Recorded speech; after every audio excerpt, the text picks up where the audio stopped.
wastakbaru anha, na akafanya kibri maneno ya Allah subhanahu wa ta'ala, kutaka kuyafata kama alivyofanya kibri Ibilisi laanatullahi alayhi. Alipoambiwa amsujudie Adam, ampe heshima Adam, akakataa kumpa heshima, akajikweza na kujionea bora kana kwamba yeye amejiumba mwenyewe. Innal hamdalillah nahmaduhu wa nasta'inuhu wa nastaghfiruh wa na'udhu billahi min shururi anfusina wa min sayyiati a'malina. Man yahdihillahu fala mudilla lahu wa man yudlil fala hadiya lahu.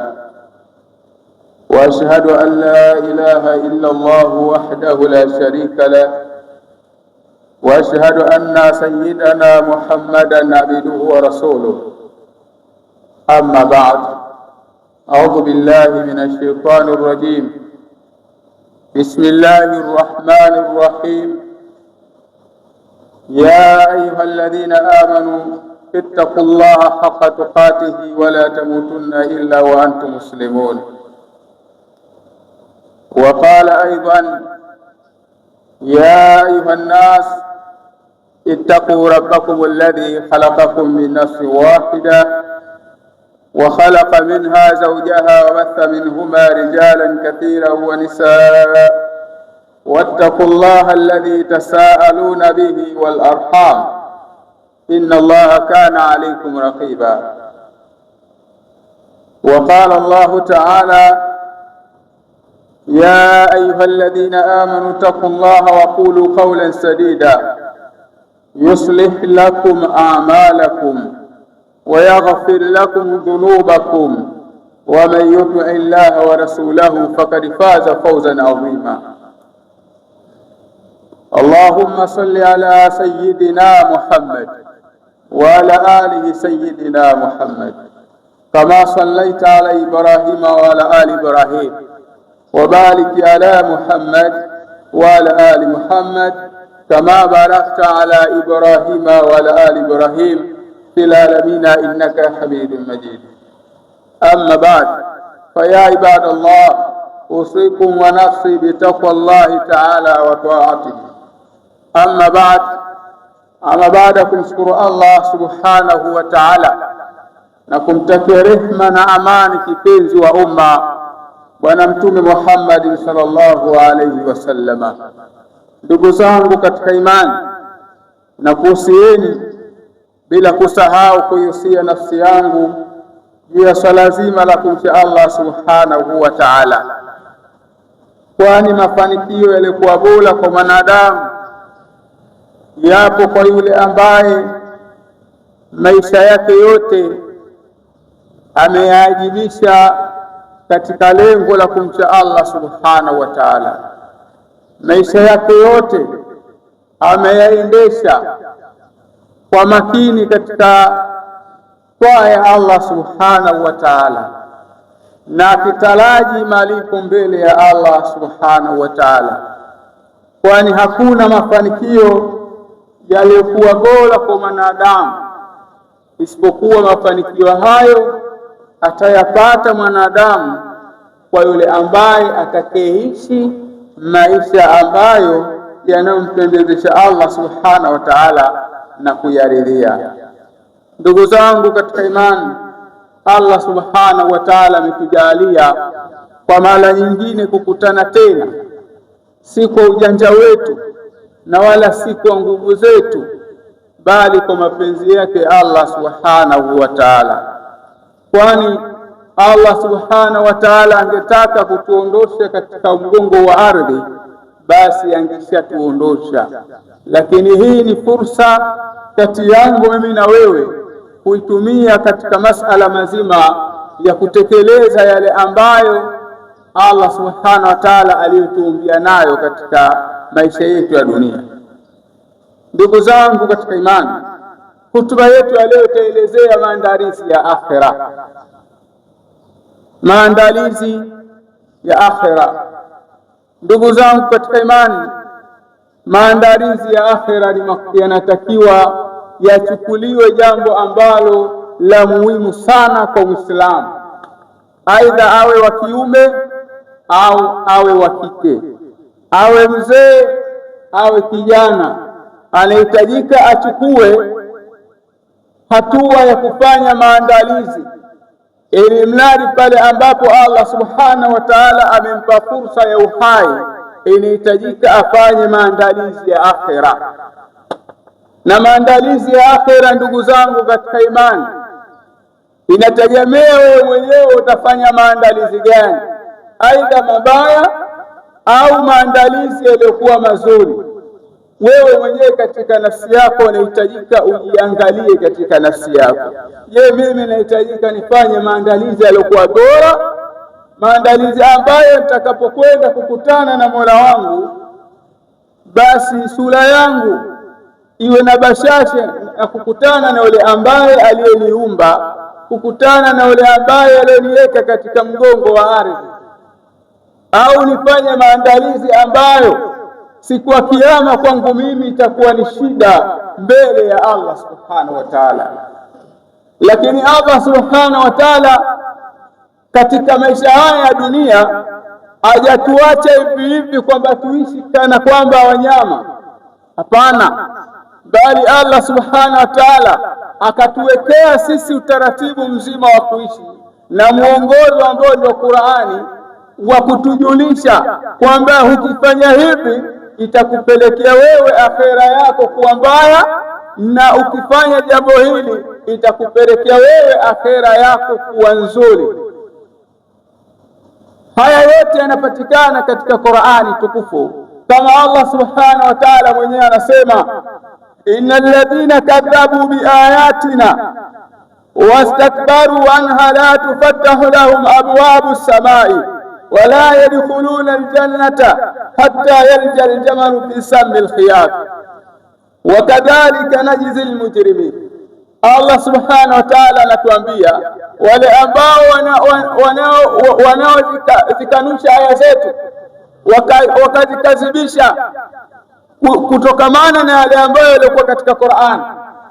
Allah subhanahu wa ta'ala ameweka wazi pombe ni haramu, haifai, kamari ni haramu, haifai, lakini vile vile yoyote mwenye kutumia vitu kama hivi basi vitampelekea yeye kupata makasiriko ya Allah subhanahu wa ta'ala, lakini vile vile itampelekea kuharibikiwa yeye mwenyewe katika maisha yake. Lakini mtu akayapuuza maneno ya Allah na akafanya kibri, basi ajue anajiandarishia yeye akhera yake kuwa mbaya. Hajue kwamba anajiandarishia yeye mwisho wake kuwa mbaya, lakini akawa ni mwenye kuyafata yale ambayo kwamba hakajua kwamba hili jambo ambalo Allah subhanahu wa ta'ala amelikataza, basi akajua kwamba hili jambo ndani yake kwangu mimi kuna faida kuliacha katika maisha yangu ya kidunia, na vile vile katika maisha yangu mengine ya akhera pia kuna faida kwangu, akaliacha, basi atakuwa amefanya maandalizi yaliyokuwa bora mbele ya Allah subhanahu wa ta'ala. Atakuwa amechukua njia nzuri, njia ambayo itakayompelekea yeye kupata radhi za Allah subhanahu wa ta'ala. Allah subhanahu wa ta'ala anasema, wastakbaru anha, na akafanya kibri maneno ya Allah subhanahu wa ta'ala. Ina maana hakutaka kuyafata kama alivyofanya kibri Ibilisi laanatullahi alayhi. Alipoambiwa amsujudie Adam, ampe heshima Adam, akakataa kumpa heshima, akajikweza na kujionea bora kana kwamba yeye amejiumba mwenyewe. Na sisi hatutakiwi tuwe katika maneno kama huo, bali kile ambacho Mwenyezi Mungu Subhanahu wa Ta'ala amekielezea katika Qur'an, basi jua ile jambo kwetu sisi lina maslahi makubwa sana katika maisha yetu ya dunia na katika maisha ya akhera.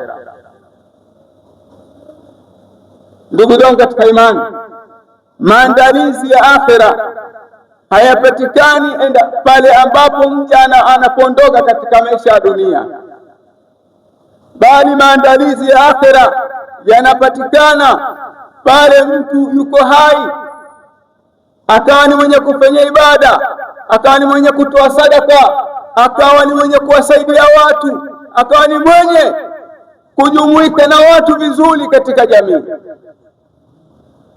awe mkubwa awe mdogo, basi yeye anamhurumia na kumheshimu. Mwenyezi Mungu Subhanahu wa Ta'ala anamwambia Mtume Muhammad sallallahu alaihi wasallama pamoja na Waislamu wote.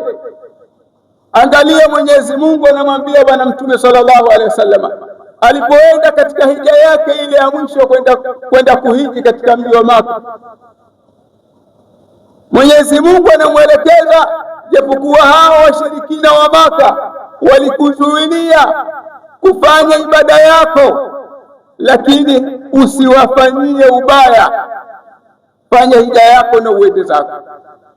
Angalia namna gani Qur'ani inavyotuelekeza tuishi namna gani na watu, lakini haya yote Qur'ani inavyotuelekeza ni njia ambayo sisi ya kutuandalishia maisha ambayo ya kwenda kuishi vizuri akhera. Lakini ukaishi vibaya, ukauelewani na watu, ukaona ishi na watu vibaya kabisa, basi jua hayo si maandalizi yaliokuwa mazuri. Na Qur'ani haijatufundisha hivyo, bali Qur'ani imetufundisha namna gani ya kuishi na watu vizuri, namna gani ya kufanya ibada za Mwenyezi Mungu Subhanahu wa Ta'ala.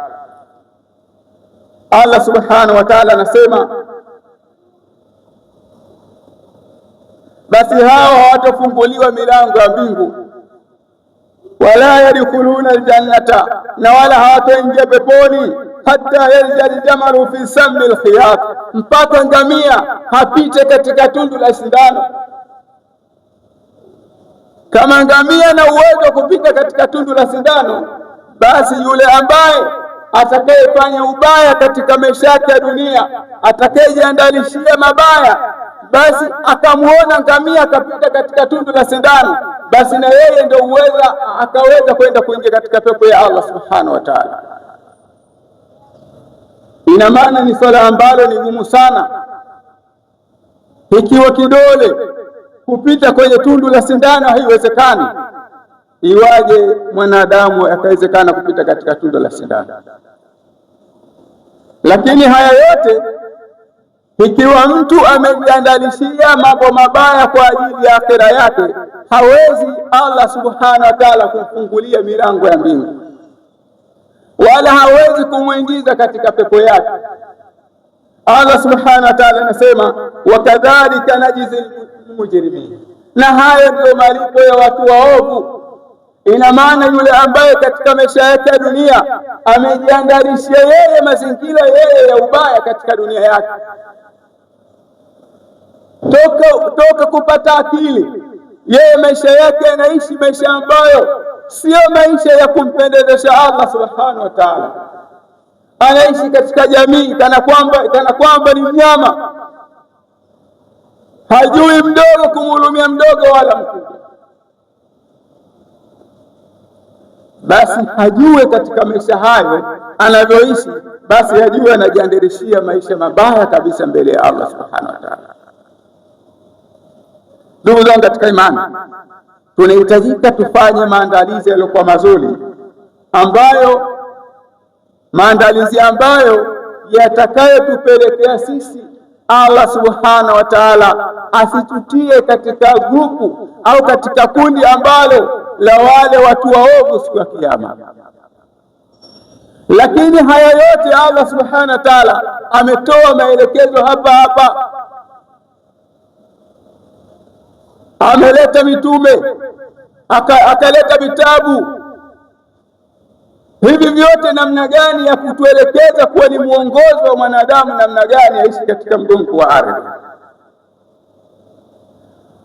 Lakini vile vile yule ambaye atakayefanya maandalizi mabaya zaidi, Allah Subhanahu wa Ta'ala sema lahum min jahannam mihad, huyu atakapoondokewa na atakapotokwa na umauti akaingizwa katika moto wa Jahannam, Allah subhanahu wa ta'ala anasema basi lile tandiko lake lile tanda lake ambalo atakalokuwa nalo motoni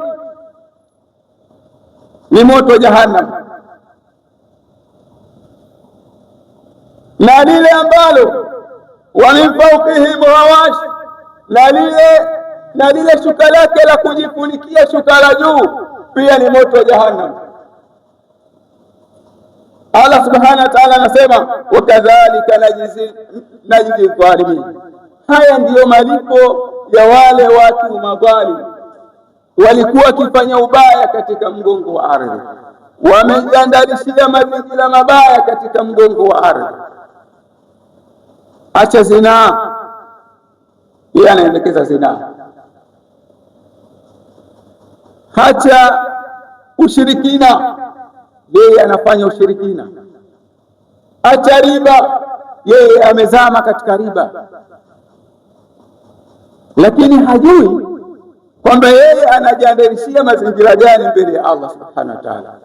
Hajui anajiwekea mwisho gani kwake yeye mbele ya Allah subhanahu wa ta'ala. Swali basi hataki, tuna swali Ijumaa mpaka Ijumaa, au Idi mpaka Idi, au Ramadhani mpaka Ramadhani. Basi haya ndiyo mafanikio atakayopata yule ambaye atakayejiandarishia mazingira mabaya mwenyewe ya akhira. Napendaga kutumia mfano mmoja kwamba wanasema ujana wako ukiutumia vibaya, basi fainali uzeeni. Kwa maana ujiwekee malengo namna gani utakavyoishi katika ujana wako, ujiwekeze ili mradi utakapokuja kuwa mzee wewe, basi jipelekee usipate tabu ya shida. Haya ni malengo ambayo ya kidunia ambayo mtu anajiwekea. Mimi nimepata kipato, au aidha anadunduliza katika maisha yangu ya dunia, basi nijiwekee kipato ambacho mimi Allah akiniweka mpaka hadi nikiwa ni mtu mzima, sina nguvu ya kufanya kazi, basi kile nilichokichuma katika ujana wangu basi nikitumie katika uzee wangu. Na hivyo hivyo mwanadamu anahitajika ajiweke malengo katika maisha yake haya ya dunia. Mimi leo niko hai, lakini kuna siku mimi nitaondoka katika maisha haya ya dunia. Je, nimejiandalishia mazingira gani? Je, nimejiandalishia mazingira ya motoni au nimejiandalishia mazingira ya peponi? Sasa hapo unahitajika ujikurubishe mbele ya Allah subhanahu wa ta'ala. Hapo unahitajika ufanye ibada mbalimbali. Kama una uwezo utoe sadaka mbalimbali, kuwasaidia mayatima, wajane na watu wasiojiweza. Umesikia sehemu kuna madaris inahitaji msaada, nenda. Unaweza kuona ni jambo ambalo la kawaida, lakini pale ambapo malakul maut atakapokuja kuchukua roho yako na kuonyeshwa kile ambacho ulichokuwa ukifanya duniani, sasa wewe makazi yako ni huku, ndio utajua kwa mimi nilikuwa sifanye kitu. Mimi nilikuwa nacheza, ningeongeza zaidi ya vile, basi makazi yangu yalikuwa mazuri zaidi ya vile. Na haya ndio Uislamu anahitajika ayafanyie mabadiliko katika maisha yake. Kama alikuwa anashughulishwa mno na dunia, hataki kuswali, anaswali muda ambao anataka yeye kwa ajili ya dunia, basi inahitajika arejee kwa Allah subhanahu wa ta'ala. Bila hivyo itakuwa ni mtihani mbele ya Allah subhanahu wa ta'ala. Barakallahu li wa lakum bil Qur'anil azim wa nafa'ana dhikril hakim. Aqulu qawli hadha wastaghfiruhu innahu huwal ghafurur rahim wal barrul karim. Alhamdulillahi rabbil alamin wassalatu wassalamu ala rasulillahi sallallahu alayhi wasallam. Amma ba'd, baada kushukuru Allah subhanahu wa ta'ala na kumtakia rehma na amani kipenzi wa umma Bwana Mtume Muhammad sallallahu alayhi wasallam. Ndugu zangu katika imani, na kuhusieni kwa mara nyingine, bila kusahau kuhusia nafsi yangu hiyo swala zima la kumcha Allah subhanahu wa ta'ala. Ndugu zangu, Allah subhanahu wa ta'ala ameandaa pepo na akauandaa moto, na hivi vyote sio kwa ajili ya wanyama, bali vimeandaliwa kwa ajili ya viumbe wawili, majini pamoja na watu. Hao ndio ambao wameandaliwa vitu hivi viwili. Katika kuipata pepo ni jitihada yako katika maisha yako haya ya dunia, lakini vile kuupata moto wa Allah na vile vile ni katika kurudi nyuma katika kuyapata yale ambayo Mwenyezi Mungu ametuamrisha kupitia Qur'ani yake tukufu na Bwana Mtume Muhammad sallallahu alaihi wasallam. Kwa hiyo wewe, jitihada yako ya kujitahidi katika kuyafanya ya Allah ndiyo sababu ya kwenda kuipata pepo, au ndiyo sababu ya maandalizi ya kuipata hiyo pepo ya Allah subhanahu wa ta'ala. Mwenyezi Mungu subhanahu wa ta'ala anasema katika suratul A'raf,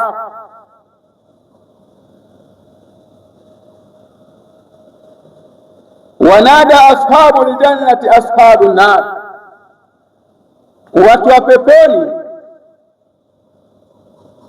watawateta watu wa motoni na kuambia, ankad wajadna ma wa'adana rabbuna haqq, sisi Mola wetu yale ambayo aliyotuahidi kweli tumeyakuta. Allah ameahidi mambo mbalimbali katika Qur'an kuhusiana na pepo yake. Sasa hawa watu wa peponi wanaouliza watu wa motoni, fahal wajadtum ma wa'ada rabbukum haqqan, hivi je, na nyinyi yale ambayo Mwenyezi Mungu Mola wenu aliyokuahidini kwamba mkifanya mabaya katika mgongo wa ardhi utayakuta, je, mmeyakuta kweli? Mwenyezi Mungu amezungumzia moto na ukali wake, na watu watakaoingia humo watakutana na vitu kadha na kadha, ikiwemo usaa na maji ya moto. Sasa hawa watu wa peponi wanauliza watu wa motoni, na yale ambayo Mwenyezi Mungu aliyokuahidi nyinyi Mola wenu, je, mumeyakuta? Wale watu wa motoni watasema naam, ndio tumeyakuta. Faadhana muadhinu bainahum an la'natullahi ala dhalimin, basi baada ya kusikika hayo atasikika mtangazaji mwenye kutangaza kwamba laana ya Mwenyezi Mungu iwe juu ya wale ambao madhalimu. Ina maana maandalizi yetu sisi wenyewe ndiyo sababu ya kutupelekea sisi twende kuipata pepo ya Allah, au maandalizi yetu yatakapokuwa mabaya ndiyo itakuwa sababu ya sisi kwenda kupata moto wa Allah subhanahu wa ta'ala. Mwenyezi Mungu atujalie katika hilo. Sasa mwenyewe ujiangalie katika nafsi yako, je, mimi ninampa Allah haki yake au ninampuuzia? Ina maana katika kukadhibisha ya Allah, katika kuyafanyia kibri ya Allah, sio lazima uyatamke. Hata vile vitendo vyako vinaweza ikawa ndiyo matamshi bora, ndiyo matamshi ambayo ya kuonyesha kwamba wewe unakadhibisha yaliyokuwa katika Qur'an, wewe unafanyia kibri yaliyokuwa katika Qur'an. uona mfanyia kibri Allah, yale matendo ambayo wewe utakayoyafanya. Swali hutaki, mwezi wa Ramadhani umeshafika, funga, unasingizia vidonda vya tumbo, alikuwa ni mzima kabisa wapo. Bwana kamari haifai bwana, mimi maisha haya siwezi kutoboa, siwezi kutoka mpaka nicheze kamari.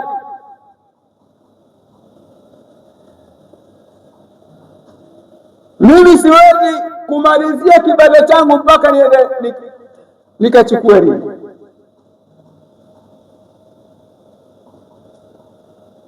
Yani ili mradi tu wewe nitafuta. Yani sasa haya matendo ambayo wewe unayofanya au mimi nitakayoyafanya, huenda ikawa ndio sababu ya kuonyesha kwamba sisi tunayafanyia kibri yale ambayo Allah subhanahu wa ta'ala ametukataza tuyaache. Yale ambayo Allah subhanahu wa ta'ala ametuamrisha tuyafanye, sisi tunayaacha. Yale ambayo Mwenyezi Mungu ametukataza tusiyafanye, na sisi ndio tunayafanya kwa vitendo. Sasa Mwenyezi Mungu subhanahu wa ta'ala, angalia na kalili maneno kama haya, na anasema kwamba Mwenyezi Mungu hatawafungulia mlango wale ambao walikuwa wakifanya kibri katika maisha ya dunia, hawataki kuyasikia ya Allah wala ya Mtume sallallahu alaihi wasallam. Lakini maneno kijiweni wakiyasikiliza, basi wanayashika na kuyakamata kabisa. Lazima tubadilike ndugu zangu katika imani, bila hivyo inaweza ikatupelekea wakati mgumu sana siku ambayo tunaondoka katika maisha ya dunia. Ndugu zangu katika imani, kwa hiyo Mwenyezi Mungu anawalaani au atawalaani watu watakaoingia motoni, lakini laana hizi tumejitafutia wenyewe, tutakuwa tumejitafutia wenyewe, kwa sababu njia iko wazi. Allah ametuwekea utaratibu wa kuishi na akatuwekea katiba. Kadiri unavyoisoma Qur'ani na kuielewa, utajua namna gani maisha ambayo wewe unahitajika kuishi, na utaona kwamba Bwana Mtume sallallahu alaihi wasallam alikuwa akiishi kupitia Qur'ani. Hata mtu ambaye amekuuza, amekukosea, basi wewe hutomwonyeshea kinyongo. Hivyo ndio Qur'ani inavyotaka. Lakini haya Qur'ani inakufundisha hivi, ndiyo maandalizi ambayo wewe inakufundisha, maandalizi ambayo ya kwenda kuishi maisha ambayo ni mazuri, maisha ya akhera, maisha ambayo yasiokuwa na mwisho.